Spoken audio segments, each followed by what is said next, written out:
program. That's something that we're very happy about. It is helping people, but I've already mentioned that we're building actual affordable housing units for families. Another 510 units. And we have another 52 units announced this March for mental health and or addictions beds in Victoria. So we are tackling it in a different way.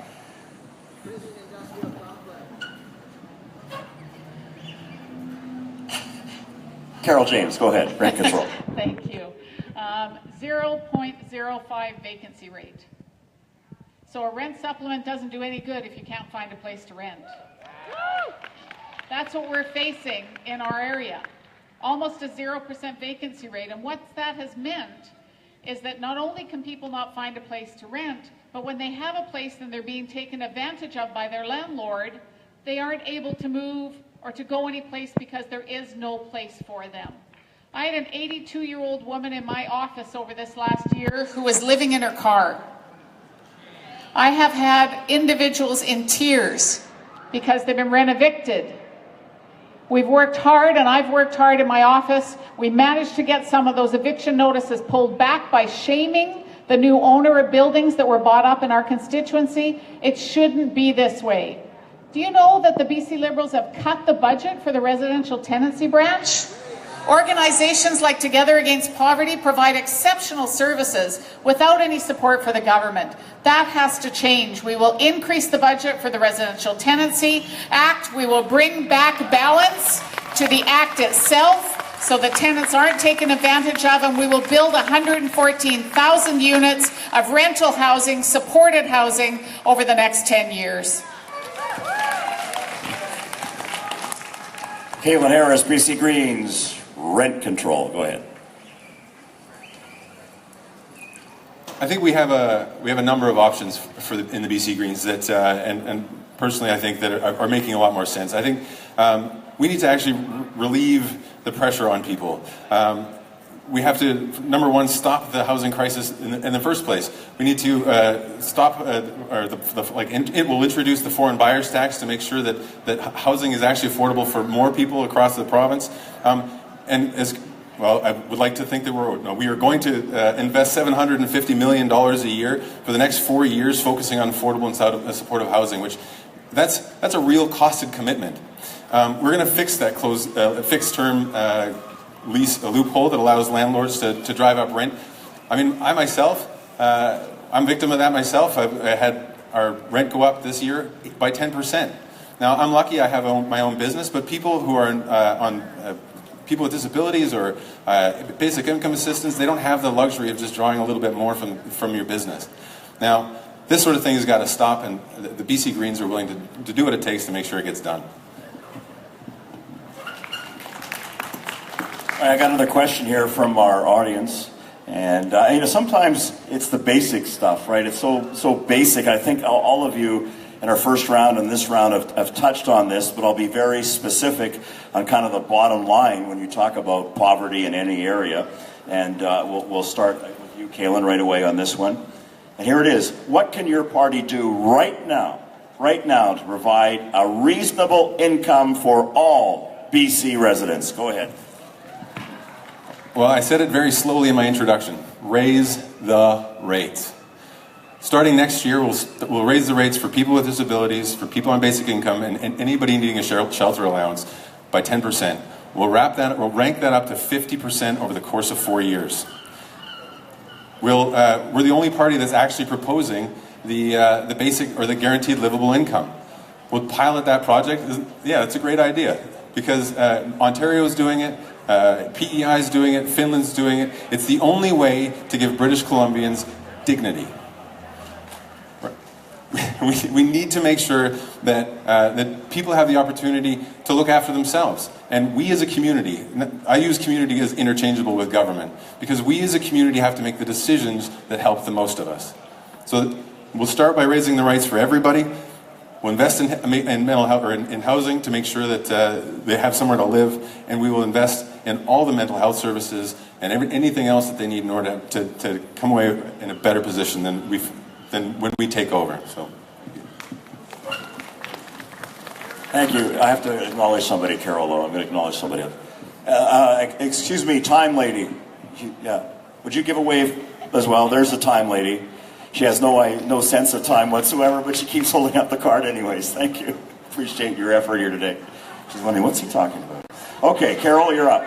You're doing a great job. Yeah, that's what I meant. Thank you. You're helping me out. That's what I meant to say. Thank you.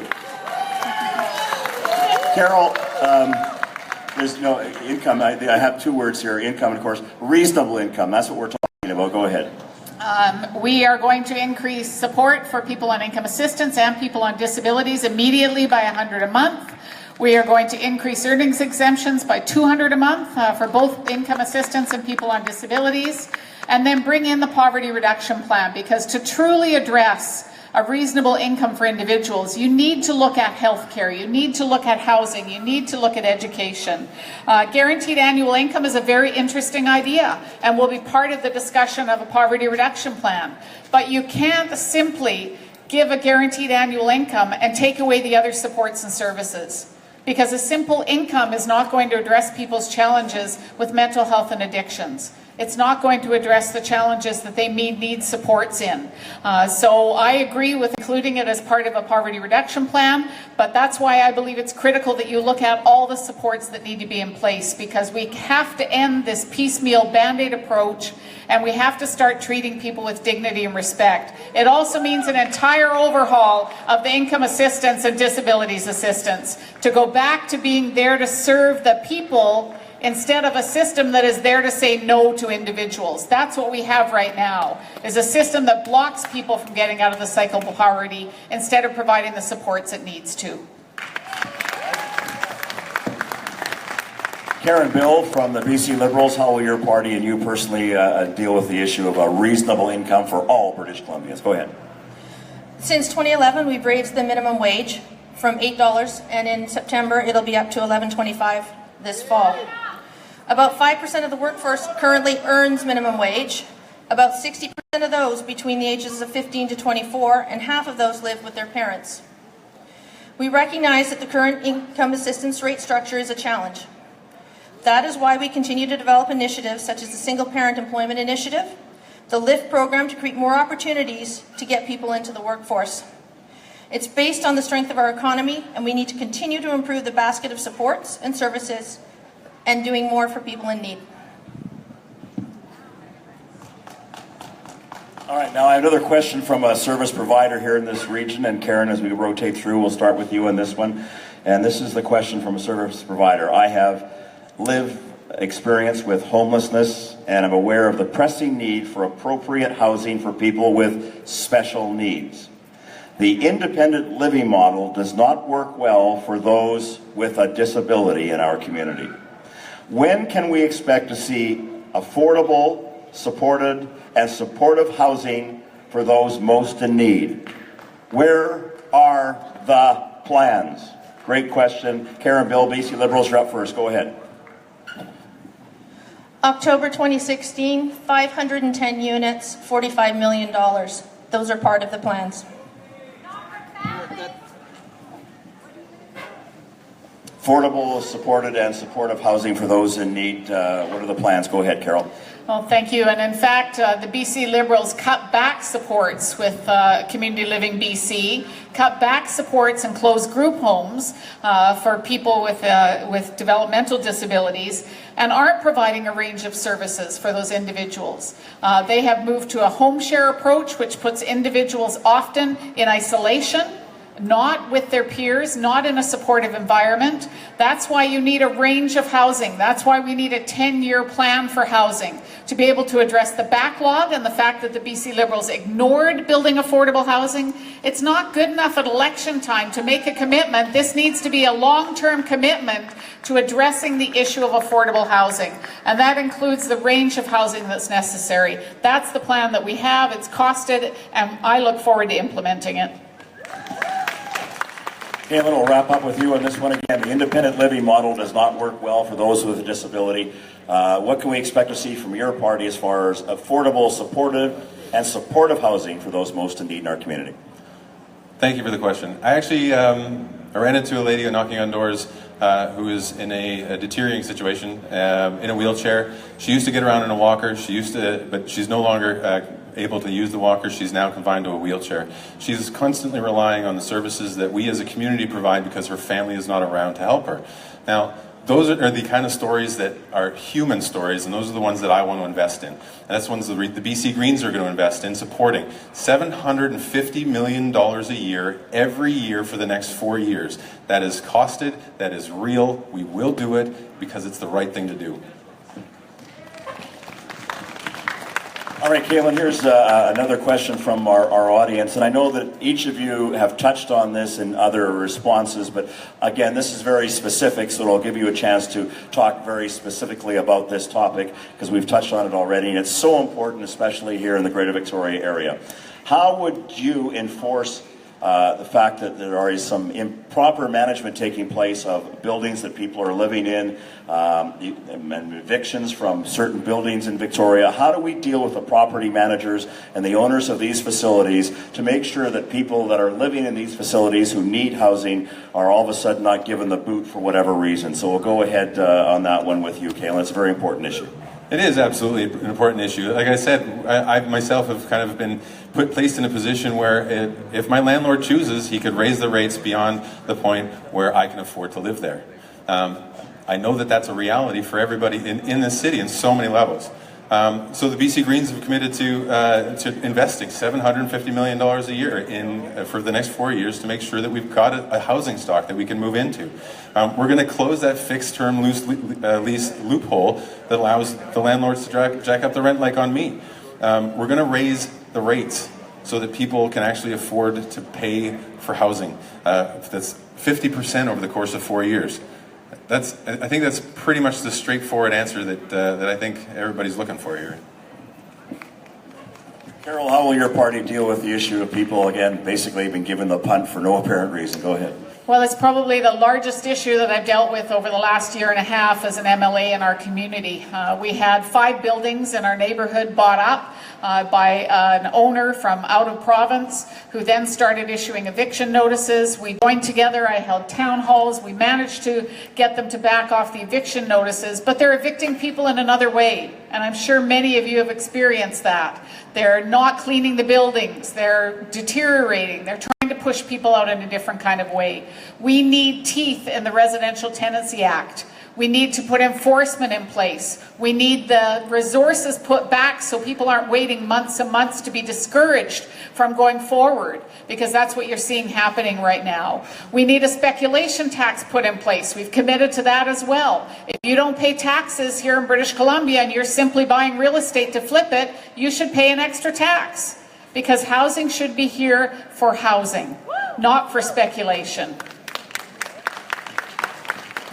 Karen, over to you and the BC Liberals. Of course, the big word is eviction in this round. Go ahead.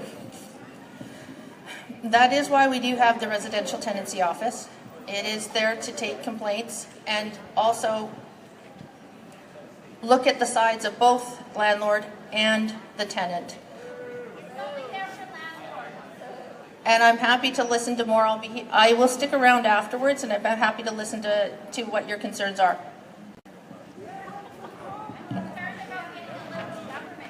Okay, I'm going to look for one of the organizers here. I'm sort of past our time slot here. Should I keep going, or somebody that can? I will. I got a great question here, so we're going to keep going here. And this is from our audience. Again, you can drop it off over here where that gentleman is and drop your questions off. And there's been some great questions here today. And this is very topical for the city of Victoria. I know that they had a bit of an issue recently up in Duncan as well, but it certainly has been a hot button topic here in the city of Victoria. And here we go, folks. Tent cities are popping up all over because in BC because of the housing crisis. We've talked a lot about it here today. City bylaws forcing people to move their camp every day exasperates mental, emotional, and physical stress on those being told to move around constantly. How will your party support tent cities and permanent urban camping spaces if that's something you're in favor of? So let's start with you. Okay, go ahead. Thank you for pointing that out to me. So go ahead, Karen. Well, actually, you know what? I haven't asked you first. You're right. See? Got to be fair. Thank you. Thank you. Well, I think the first thing to talk about is building affordable housing. I have to say the reason we ended up with Tent City is that people couldn't find housing in Victoria.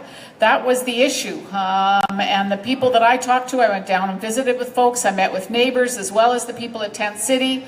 And there was a real struggle to be able to find affordable housing. We are playing catch up. And so we have to address the issue of affordable housing. That's at the root of so many of the challenges, including the poverty challenges that we are facing today. If you ignore the crisis and think at the end that you're going to try and fix it, then we end up with exactly what we see. And that means a variety of housing. In the group before us, they were talking about micro-housing. There are folks who want to look at opportunities where they can create a community on a piece of land or opportunities for that. There is no reason why we can't look at a variety of options, why we can't be looking at city land and school board land and provincial land and providing the chance for communities to grow and to build together in a variety of ways. And so the real crux of all of this is a government that ignored affordable housing, both provincial and federal. We need to build affordable housing. That's how we're going to address it. Karen Bill from the Liberal Party again. Part of this is, this person was asking about tent cities and permanent urban camping spaces. Is that something that is an option as such for your party, or do you want to get beyond that and look at other ways of dealing with the housing issue? And it's certainly a hot button topic in the city of Victoria. Karen Bill, Liberal Party. I understand that, and as I've said already before, we're looking at 9.3 million and 52 more units for people who need housing, including people who are homeless. We have had shelters open. It's not permanent housing, and I recognize that. We've kept them open. More than 300 individuals have been supported by additional shelters, and more than 90 of these individuals have transitioned into permanent housing.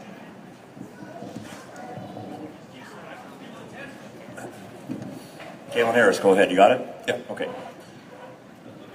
So, Tent City was a remarkable event, and I have a coffee shop that's just down the road from the courthouse, and while the event itself of community leaders and neighborhood association boards, I sit on the North Park Neighborhood Association and from time to time when I can, I get to the Fernwood Neighborhood Association meetings, and they've been telling me that camping in parks has been a problem for decades.